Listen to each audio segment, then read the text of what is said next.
Keterasingan Al-Quran dan harapan kebangkitan Islam. Di manakah posisi kita?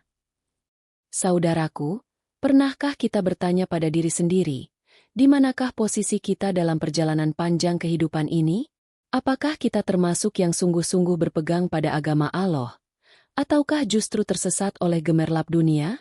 Pertanyaan ini sering menjadi kegelisahan seorang ulama besar, Abah, pemimpin pondok pesantren At-Tauhid. Abah, dengan hatinya yang dipenuhi cinta kepada umat, tak henti-hentinya mengingatkan, Islam hari ini tampak terasing, Al-Quran menjadi mahjuron, terpinggirkan dari kehidupan. Namun, di balik keterasingan itu, Abah yakin, kebangkitan Islam sedang mendekat.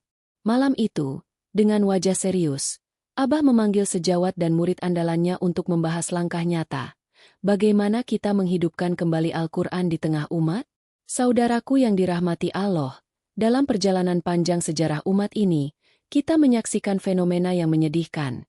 Al-Quran menjadi mahjron, terasing dari kehidupan umat. Ayat-ayatnya sering dibaca, tapi jarang dipahami. Diperdengarkan, tapi jarang dihayati.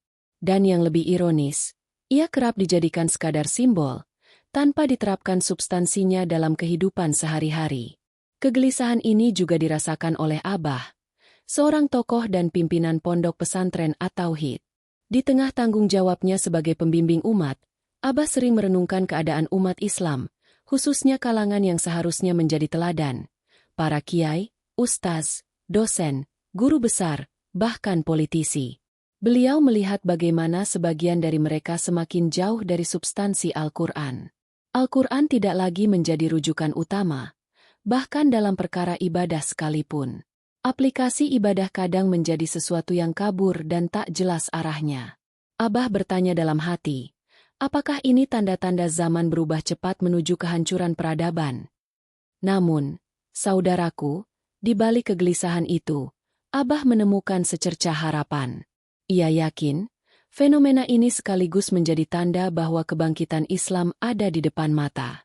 Rasulullah telah menubuahkan akan munculnya generasi pembela Islam sejati, An-Najiyah Al-Mansyurah, kelompok yang teguh berpegang pada Al-Quran dan Sunnah, tak peduli betapa terasingnya mereka.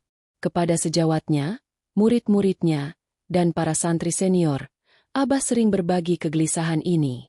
Beliau mengingatkan agar kita semua memahami di mana posisi kita dalam perjalanan panjang kehidupan ini.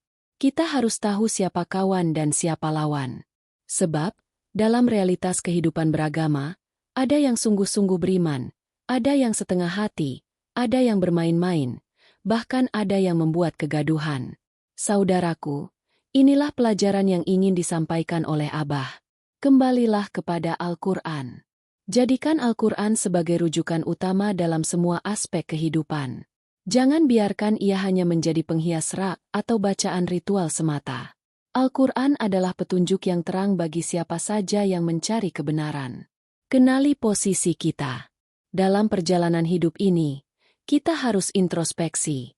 Apakah kita termasuk orang yang serius dalam beragama? Atau malah setengah hati?